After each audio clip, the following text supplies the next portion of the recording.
हमारे साथ उचित शर्मा वरिष्ठ पत्रकार हैं, जिनकी राजनीति पे बड़ी अच्छी पकड़ रहती है और राजनीति की विश्लेषण उचित शर्मा के बिना हो, मुझे लगता है ये अधूरा होगा। सर, छत्तीसगढ़ तक से जुड़ने के लिए बहुत-बहुत धन्यवाद।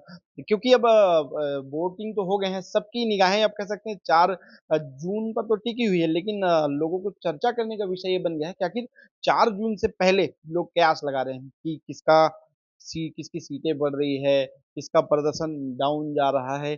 तो आपने मतदान के बाद निश्चित रूप से पूरे 11 सीटों पे आकलन तो की होगा, क्या किया होगा? क्या कहता है आपका आकलन पूरे 11 सीटों पे अगर? देखिए, बहुत टफ फाइट है, नो डाउट कि बहुत अच्छे मेहनत करके भारतीय जनता पार्टी बहुत स्ट्रेटेजिकली यहाँ मूवमेंट की है। छत्तीसगढ़ में वो जो चाहती है कि 9 से ऊपर सीट आए, उनके प्रयास बहुत अच्छे, बहुत अच्छी कोशिश और बहुत एक मैच्योर पॉलिटिकल पार्टी है, बहुत mature political corporate political party बोलना चाहिए इसको तो।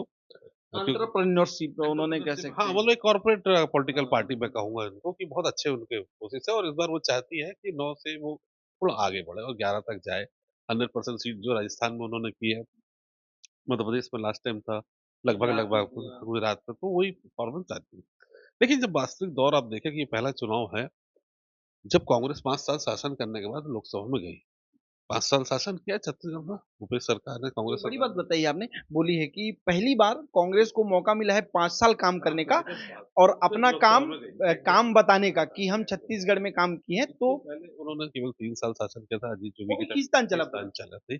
लेकिन 5 साल उन्होंने कंप्लीट शासन किया, अपनी रीति-नीति चलाई, उन्होंने बहुत अच्छे काम भी हुए हैं। किसान न्याय योजना वगैरह किसानों को जो लाभ मिला है, उन्होंने बोनस मिला है, उनकी रूरल इकोनॉमी अच्छी रही, अगर गाय, गोबर, गौमूत्र में अच्छे काम हुए हैं, रूरल में छत्तीसगढ़ अस्मिता को लेके काफ़ी अच्छी बातें हुई। भूपेश काका अपने आप में एक ब्रांड बने, तो 5 साल काफ़ी मेहनत उन्होंने की। तो उस नाम के साथ उस 5 साल शासन करने के बाद वो अब पहली बार लोकसभा चुनाव में गए। तो ज़ाहिर है कि इतने लाइटली उनको लिया नहीं जा सकता। कांग्रेस ने भले ही करप्शन अकूट करप्शन हुआ हो, बहुत सारे लोग जेल में हैं, दर्जनों उनके नियर एंड डियर जेल में हैं भूपेश के, बावजूद उसके लेकिन जनता अभी भी भूपेश काका के नाम से उनकी थोड़ी-सी टीआरपी है। मतलब छत्तीसगढ़ में तो ये वो हो गया है कि बीच चौक में अगर कोई काका चिल्ला दिया तो वो मुड़ता नहीं है, सोचता है कि भूपेश बघेल क्यों नहीं भूपेश आ काका गए। कोई आवाज़ दिए हाँ। उन्होंने, तो ये बात सत्य है। लेकिन फिर भी यहाँ पे जनता चाहती है, हालाँकि भाजपा से नाराज़गी ज़रूर है, क्योंकि आप देखिए कि 9 सांसद रहे, रेलवे हमारे यहाँ कोई इश्यू नहीं उठाई, रेलवे में इतनी तकलीफ़ें रहीं, कोई इश्यू नहीं उठाए, एयरपोर्ट में पार्किंग को लेके आए दिन लड़ाई-झगड़े, उसको लेके कोई बड़े शिद्दत से काम नहीं हुए। लोगों की निष्क्रियता सांसदों की देखी गई। सवाल कई सांसद तो ऐसे जिन्होंने सवाल ही नहीं किए। आप अच्छे से वाकिफ़ होंगे, कई सांसद तो सवाल भी नहीं किए। सवाल ही नहीं कर पाए। 5 साल में आप देखिए तो ये 9 सांसद थे। लोगों में अपने सांसदों की निष्क्रियता के प्रति संदेश है, इसीलिए कैंडिडेट बदलने की आवश्यकता भी पड़ी। वहीं पे लोगों मतलब की 2 नाराज़ 2 लोगों को ही रिपीट किया। बाकी लोग को तो उन्होंने वो मेरा ख्याल था ट्रायल बेस पे विधानसभा में डाला 4 लोगों को आकलन करने के लिए कि भाई एंटी इनकम्बेंसी है कि नहीं तुम लोगों को प्रूव करके दिखाओ और सैंपलिंग सैंपलिंग थी मुझे लगता है हालाँकि वो सैंपलिंग में पास हो गए। पास पास हो गए, तो वो सैंपलिंग थी। वहीं पे आप देखिए कि 2 लोगों को उन्होंने पूर्व को उतारा, संतोष पांडे और बघेल जी, दुर्ग हाँ, से। हाँ। 9 बदल दिए। 9 बदल दिए उन्होंने। तो ये एक प्रयोग था, प्रयोग में बहुत हद तक वो सफल रहे, लेकिन मुझे इस बार नहीं लगता कि 3-3 4-4 लाख से जो जीत के आ रहे थे, वो जीत संभव हो पाएगी। एक रायपुर को अगर आप छोड़ दें कि रायपुर में ह्यूज मार्जिन के साथ उम्मीद की जा सकती है, भूपेश ये बृजमोहन अग्रवाल जी का अपनी वर्चस्व है, कभी हारे हुए नहीं हैं, वो लोगों से बहुत अच्छे संबंध हैं और राजनीतिक धर्मनिरपेक्ष व्यक्ति है। वो तो ब वो बधाइयाँ भी हो गई, पटाखे फूट गए, मिठाई बँट गई बीजेपी कार्यालय में। वो उनका अपना एक ऑरा है, उनके अपने संबंध हैं, उनके लिए सभी राजनीतिक दल के लोग काम भी करते हैं। वो आप जो बृजमोहन जी की खास बात ये है कि जो उनके कार्यकर्ता हैं, वो किस राजनीतिक दल से है, ये भी आप गारंटी नहीं ले सकते कि ये जो कार्यकर्ता है, वो भाजपा से है कि अन्य दल से है। व्यक्तिगत उनके नाम। व्यक्तिगत उनके अच्छा, संबंध इसीलिए हैं। मेरे ख्याल से कह रहे हैं क्या कि पूरे देश में हम अधिक मार्जिन से एक तो आप मोदी के नाम पे चुनाव लड़ रहे हैं। उसके बाद यहाँ पे 1+1 हो गए हैं, मोदी और बृजमोहन। बृजमोहन जी का अपना एक अलग नाम है। 1 और 11 1 और 11 कर दिए। बाकी जगह 1 और 1 2 हो रहा है, लेकिन रायपुर लोकसभा के लिए 1 और 11 हो रहा है। यही कारण है कि ये होर्डिंग लग रही है क्या कि देश में सबसे अधिक वोटों से हम जीतने के रिकॉर्ड बनाएँगे? रिकॉर्ड बनाने की वो कोशिश है। मैं कहूँगा कि 1 और 11 नहीं, ये 1, 1, 1, 111 ये है कि एक बीजेपी अपने आप में है, अच्छा, दूसरा 3 हो गए। तो दूसरा मोदी ब्रांड है, बड़ी बात है। तीसरा बृजमोहन अपने आप में एक ब्रांड है। तो ये 1 + 1 + 1 111 आप इसको बोल सकते हैं जैसे ये। आपकी सबसे नियरेस्ट या कह सकते हैं सबसे क्लोज़ किस लोकसभा में रही? रायपुर तो बात ही लोग नहीं कर रहे हैं। इसके अलावा सबसे क नियरेस्ट बोलते हैं बहुत क्लोज़ली आपने किस सीट पे नज़र रखी? महासमुंद, क्या महासमुंद में आप देख हाँ, सकते हैं, महासमुंद डिस्ट्रिक्ट जो है, महासमुंद लोकसभा है, हुँ। तो निश्चित तौर पे वहाँ पे एक स्ट्रैटेजिकली आप देखिए दुर्ग के कैंडिडेट को सबसे सीनियर कांग्रेसी को वहाँ से उतारा गया। एक स्ट्रैटेजी के तहत क्योंकि वहाँ पे साहू समाज के वोटर्स ज़्यादा हैं, साहू समाज के वो इम्पैक्ट करते हैं, वो ज़्यादा लामबंद होते हैं, वो एक संगठित समाज है। साहू समाज ने ही भारतीय जनता पार्टी को आज इस मुकाम पे पहुँचाया, ये बात भी सत्य है। वो उस बोला जगह था कि ओबीसी में जाते हैं। ओबीसी में जाते हैं, तो हुँ। वही जो दुर्ग जो महासमुंद की जो लोकसभा है, साहू वोटर्स बहुत इफेक्टिव है। वही बहुत सीनियर व्यक्ति को उन्होंने उतारा है। समाज के अध्यक्ष भी वो रह चुके हैं, इकलौते सांसद जीतने वाले भी वो रह चुके हैं। जब 10 और 1 की हाँ, जब स्थिति 10 थी, और 1 में थे। 10 तब इकलौते सांसद थे। हुँ। तो समाज में काफ़ी उनका सम्मान है, थोड़ी-सी नाराज़गी ज़रूर हुई थी 18 से 23 में, लेकिन अभी उन्होंने सँभाला हुआ है। तो मुझे जो लगता है कि काफ़ी इतना आसान नहीं है, भाजपा के लिए सभी की सभी सीट जीतना। इसके बावजूद भी मैं कहूँगा कि कुछ सीटें मूल मुद्दे पे अगर बोल दो, कुछ सीटें अगर छोड़ दें, रायगढ़, बिलासपुर, रायपुर, दुर्ग, ये चीज़ें अगर आप छोड़ दें, तो बाकी जगह मैं 7 जगह इनकी टफ फाइट के रूप में इसको देखता अच्छा हूँ। 7 पे टफ फाइन है, बहुत आप भी बोल सकते बहुत नियरेस्ट है ना? हैं, आप भी क्योंकि बोल सकते हैं। कांग्रेस कांग्रेस का प्रदर्शन अब तक बेहतर 2 रहा है। 5 चुनाव हो गए छत्तीसगढ़ बनने के बाद और उनके बेस्ट प्रदर्शन 2 हो गए। तो अब मतलब के उस 50.3% था हुँ, इस साल भाजपा का, जो 50% से ऊपर शेयर वोट शेयर जो है, जो राष्ट्र के 4-5 राज्यों में था, उसमें से एक छत्तीसगढ़ भी था, हुँ।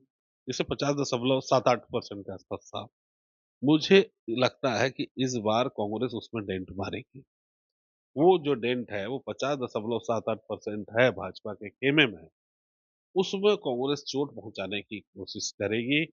भले ही सीट में बहुत ज़्यादा तब्दीलियाँ ना हों, ये 4 और 5 में कन्वर्ट ना हो, लेकिन उम्मीद है कि उसमें सेंधमारी अवश्य भारतीय कांग्रेस उसमें करते हुए सफल नज़र आ रही है।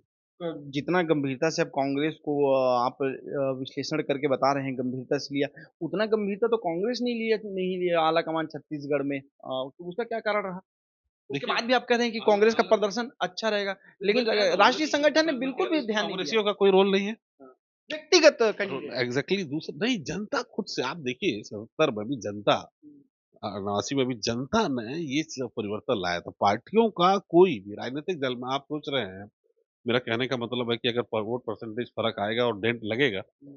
इसमें मैं ये भी क्या अपना सबमिट कर रहा हूँ आपको कि इसमें कांग्रेसी और कांग्रेस पार्टी का कोई मेहनत नहीं है। अच्छा मतलब ये स्वयं का मतलब आप कह रहे हैं कि आप व्यक्तिगत तौर पे ही ये चुनाव लड़ रहे हैं। निर्दलीय मान लीजिए या कांग्रेस बोल दीजिए, एक ही बात है। दिल्ली के भाग्य से छीके फूट रहे हैं, ये वो वाला किस्सा है। ये देखिए इन्होंने स्ट्रैटेजिकली भूपेश बघेल को राजनांदगाँव में भी साथ दिया, उस क्षेत्र से बाहर नहीं दिया। स्टार प्रचारक के बहुत बड़े-बड़े लोग आए नहीं, हालाँकि प्रियंका की उनकी विज़िट हुई है, लेकिन और लिमिटेड हुए कांग्रेस लिमिटेड के रास्ते में। लिमिटेड हुई। तो हालाँकि ये जो है, जनता थोड़ा-सा भाजपा से नाराज़ अपने सांसदों से, भाजपा एग्ज़ैक्टली करना ठीक नहीं होगा, अपने सांसदों से नाराज़ थी। अगर लखमा की बात ना हो और बस्तर संभाग की बस्तर सीट की बात ना हो तो मुझे लगता है कि विश्लेषण अधूरा रह जाएगा। बस्तर पे सबकी निगाहें टिकी हुई हैं। बस्तर की कांकेर और बस्तर दोनों पे निगाहें टिकी क्योंकि पिछली बार का जो जीत था भाजपा का भले ही जीत गई हो लेकिन मार्जिन बहुत कम था। देखिए 6,700 की मार्जिन थी। वीरेश ठाकुर जो है पुराने लगभग 20 साल 25 साल से मैं खुद भी कार्यकर्ता उनको देख रहा हूँ। बहुत मेहनती कांग्रेस के कार्यकर्ता हैं, कर्मठ सिपाही हैं। पिछली बार भी 6,700 के आस-पास से वो हारे थे, बहुत कम मार्जिन बावजूद इसके जब 4-4 लाख वोट से लोग जीत के आ रहे जीत के थे। आ रहे थे। लेकिन इस बार आरएसएस ने वहाँ बहुत काम किया है। अभी मुद्दे दूसरे हैं, धर्म भी है, धर्मांतरण भी है और आरएसएस भी है। तो अभी जो मुद्दे चीज़ें हैं वो थोड़ी-सी इतर है। लेकिन बस्तर की आप बात करें तो बस्तर के जिन्हें मैं कहूँगा कि बस्तर के जो लालू हैं, हुँ, वो है कवासी लखमा हुँ। और उनकी अपनी एक टीआरपी है उस ब्रांड क्षेत्र एम्बेसडर में, है वो ब्रांड खुद के। एम्बेसडर हैं खुद के और बहुत ज़मीनी स्तर पे काम करते हैं, बहुत सीनियर लीडर हैं और वो जानते हैं कि उसको वोट में कैसे तब्दील करा सकते हैं जनता को। तो जनता के बीच रह के वो जनता में मतलब एक एक तो छत्तीसगढ़ अस्मिता की बात थी, ये आदिवासी अस्मिता की बात करते हैं। इन्हें तो आदिवासी होने पे इनको गर्व महसूस कराने का प्रयास वो करते हैं और आप जब भी जब क्षेत्र में जाएँ तो आप दोनों को कंपेयर करें कि आप कश्यप जी के जानते हैं या लखमा जी को जानते हैं? तो बोले कि नहीं लखमा जी हमारे यहाँ के हैं, हम लखमा जी को जानते हैं। तो अक्सर वो आप उनको पाएँगे कि लखमा जी की अपनी खुद की एक ब्रांड वैल्यू उधर है। कांग्रेस की ब्रांड वैल्यू से ज़्यादा लखमा की ब्रांड वैल्यू आपको बस्तर में नज़र आएगी। आपकी पूरी विश्लेषण सुनने के बाद मेरे को ऐसा लगता है कि बीजेपी ने जो अपना टारगेट सेट कर रखा था 11, मुझे लगता है कि वो टारगेट सेट करके फँस गई क्या? देखिए उनका उन्होंने तो क्योंकि छोटे से बड़े नेता सब यही बोलते हैं 11 के अब 11। अब की बार पिछली बार भी हाँ, अब की बार 65 पार, हाँ, 18 में। हाँ, 5 उधर से नहीं। अब की बार 400 पार, हाँ, अब की बार 75 पार, 23 में उन्होंने विधानसभा में किया था, अब की बार 400 तो ये जो आंकड़े हैं, जब भी और इस कांग्रेस ने तरीके कहा था विधानसभा में 75 पार, हाँ, इस उसको भी तरीके झंडा बता हाँ, दिया। इस तरीके के जब भी आंकड़े दिए जाते हैं, तो मुझे लगता है कि कार्यकर्ता बैठ जाते हैं। कार्यकर्ता ओवर कॉन्फिडेंस में आ जाते हैं, कि कार्यकर्ता जब भी आप इस तरीके से बात करें, तो ओवर कॉन्फिडेंस में चले जाते हैं। ओवर कॉन्फिडेंस में चले जाते हैं कि जब 400 सीट आ ही रही है, तो हम घर से निकल के करेंगे क्या? ये चीज़ें भी आती हैं। तो इस तरीके की बयानबाज़ी से हमेशा से चोट पहुँचती है। जब भी आप इस तरीके के बयान करते हैं तो उसके इतर ही परिणाम आते हैं। मतलब छत्तीसगढ़िया ओवर कॉन्फिडेंस को हमेशा दरकिनार करता है मतदाता। एग्ज़ैक्टली ये तो पूर्व के अनुभव से देखा गया है। निश्चित रूप से लंबे समय से मांग उठती रही आदिवासी मुख्यमंत्री होना चाहिए, बीजेपी ने वो मांग पूरी भी कर दी। ऊपर से विष्णुदेव साय सांसद भी रह चुके हैं, कह सकते हैं जसपुर लोकसभा से आते हैं, ये रायगढ़ लोकसभा से, सरगुजा संभाग से आते हैं, लेकिन सीटों का अंतर अलग हो जाता है। संभाग अलग है, लेकिन सरगुजा संसदीय सीट अलग हो जाता है। वो जसपुर के रहते हैं, संसदीय सीट रायगढ़ हो जाता है। तो उनके साथ दो चुनौती हो गई, रायगढ़ और जसपुर को अपने पाले में लाना, क्योंकि रायगढ़ हारेंगे तो कहेंगे आप अपना घर हार गए, सरगुजा हारेंगे तो कहेंगे आप सरगुजा संभाग के मुख्यमंत्री दिए, आप सरगुजा हार गए। तो क्या मुख्यमंत्री होने के नाते उन पे चुनौती 2 सीट की भले हो, लेकिन वो ज़्यादा हो गई क्या? नहीं देखिए, आप प्रदेश हार गए ये भी कह सकते हैं, आप प्रदेश के अच्छा हाँ, मुख्यमंत्री ये हैं। भी। अगर ऐसे से ज़्यादा होता है तो आप हाँ। राष्ट्रीय स्तर पे आप प्रदेश हार गए ये भी कहा जाएगा। तो ये हालाँकि ज्योग्राफिकली आप देखें तो उनको दोनों सीट की ज़िम्मेदारी उठानी लायबिलिटी एसेट दोनों है। देखिए फ़ायदा भी उनके खेमे में जाएगा और नुकसान भी उनके खेमे में जाएगा। ये हम सब राज्य स्तर की बात करें, तो जब राष्ट्रव्यापी बात करें तो आप प्रदेश में हार गए, हुँ, ये भी तोहमत उन पे लग सकती है अगर थोड़ी-सी हो। हालाँकि ऐसी उम्मीदें कब दिख रही हैं। अच्छे रिज़ल्ट के साथ तो आएगी लेकिन बहुत ज़्यादा उम्मीद वोट परसेंटेज में वो कर रहे हैं पिछले से ज़्यादा, तो उसमें थोड़ा-सा डाउट ज़रूर मैं लग रहा है। अब एकदम फाइनल एकदम कट टू कट पूछूँगा, कांग्रेस की कितनी सीटों की उम्मीद है और बीजेपी को कितनी सीटों की उम्मीद है? मैं इस पे कोई भविष्यवाणी तो नहीं कर सकता जी, लेकिन ये है कि बेहतर परफ़ॉर्मेंस पिछली बार मैं से बचने नहीं दूँगा, बस ये बताइए कि 2 से आगे जा रही है क्या कांग्रेस? ये बताइए। उम्मीद देखिए मैं आपको कह रहा हूँ कि लेकिन ये भी कह रहा हूँ कि 7 सीट पे आप नहीं कह सकते कि कांग्रेस आ रही है कि भाजपा आ रही है। सातों बड़ी सीट बात पे कही है आपने। मैं अभी भी कह रहा हूँ कि महासमुंद आप नहीं कह सकते, बस्तर नहीं कह सकते, कोरबा नहीं कह सकते, चांपा जांजगीर नहीं कह सकते, इवन सरगुजा आप नहीं कह सकते कि 20 कौन-सी सेकंड में हम कोरबा की बात कर लेते हैं। जी। दुर्ग से उठा के बीजेपी ने अपने राष्ट्रीय स्तर के नेता को कोरबा भेजा और कोरबा में कह सकते हैं कांग्रेस की प्रतिष्ठा दांव पे लगी है। नेता प्रतिपक्ष स्वयं है और उनकी पत्नी कह सकते हैं सांसद हैं और कांग्रेस की इकलौती सीट है, कह सकते हैं दूसरी 2 सीट है, उसमें 1 सीट कोरबा है। तो मुझे लगता है कांग्रेस ने बड़ी अपनी प्रतिष्ठा दांव पे है और पूरी ताकत उसमें झोंकी। तो क्या लगता है वो सीट पे कैसा आपने अब तक देखिए, समीकरण में देखा? सबसे ज़्यादा वो 2 सीट पे कहूँ भारतीय जनता पार्टी का फ़ोकस था। एक कोरबा, एक बस्तर, क्योंकि ये दोनों सीटें उनके पास थी नहीं। हाँ, अच्छा मार्जिन भी बहुत कम थी। आप देखिए कि जो सीट जीत के आए, बहुत कम मार्जिन से दोनों सीटें आई हैं। दोनों सीटें। 26,000 से कोरबा आई हुई है। तब की एक मोदी वेव था उस समय। 19 में आप मोदी वेव सोच सकते हैं, लेकिन मैं अभी नहीं कहूँगा, स्पष्ट तौर पे कहूँ कि मोदी वेव मैं 24 में नहीं कहूँगा छत्तीसगढ़ में था, जो 19 में था, अभी नहीं है। अभी आपकी व्यक्तिगत है, पार्टी की छवि है, आपके लोग की जो चुनाव में खड़े हुए हैं लोकसभा के लिए, उनके अपने गुण-दोषों के आधार पे वोट हो रहे हैं। मोदी का एक फेवर जो था 19 में एक वेव था, वो अभी नहीं दिखती। कोरबा की बात करें, तो शुरुआती दौर में बाहरी और बिहारी का ठप्पा लगा, राष्ट्रीय उपाध्यक्ष रहीं सरोज पांडे पे, हुँ, हुँ। बाद में स्थिति संभाली।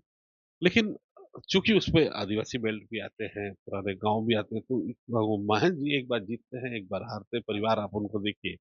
शुरू से आप देखिए तो ये कई बार जीते हैं, कई बार हारे हैं, कई बार जीते हैं, कई बार हारे हैं। तो महंत जी जो है असल, उनकी जो मेहनत है, वो एक मंझे हुए अविभाजित मध्य प्रदेश से वो बड़े मंझे हुए नेता रहे हैं। मुझे उम्मीद है कि वो एक टफ फाइट के रूप में मैं इसको कोरबा को देखता हूँ और बहुत क्लोज़ मार्जिन के साथ छत्तीसगढ़ की आप ये कहें कि बहुत क्लोज़ मार्जिन के साथ अगर कहीं कुछ होगी, नो डाउट कि बहुत आक्रामक शैली से सरोज पांडे जी ने वहाँ प्रचार-प्रसार किया। बहुत दबंगाई से उन्होंने दुर्ग से आके यहाँ पे काम किया। अपना अपने जो गृह जिला उन्होंने छोड़ के कोरबा जिले में जो काम किया है, वो अभूतपूर्व है। बहुत लेकिन चूँकि ये तो उनका होम टाउन है, महंत जी के परिवार का, उनके पिता का, तो उनका अपना एक ऑरा है, अपना एक वर्चस्व है, अपने लोग हैं। तो ये इसे क्लोज़ फाइट के रूप में मैं इसे देखता हूँ कोरबा की सीट को और काफ़ी क्लोज़ फाइट के रूप में आप इसको ले सकते हैं। बहुत-बहुत धन्यवाद उचित जी। तो ये वरिष्ठ पत्रकार हमारे साथ उचित शर्मा थे। मुझे लगता है कि इनकी विश्लेषण को सुन के अब मुझे लगता है कि आप परिणाम तक या अभी तक आप संशय में थे कि किस सीट पे कौन भारी है। बीजेपी के दावे थे 11 की 11 सीट का, कांग्रेस कहती है कि हम बेहतर प्रदर्शन करेंगे। तो मुझे लगता है कि इस विश्लेषण को सुनने के बाद मुझे लगता है कि आप भी जो 4 तारीख को हालाँकि ऑथेंटिक परिणाम 4 तारीख को आएँगे, लेकिन मुझे लगता है कि आप उस परिणाम के आस-पास निश्चित ही पहुँच पाए होंगे। अजय सोनी, रायपुर, छत्तीसगढ़ तक।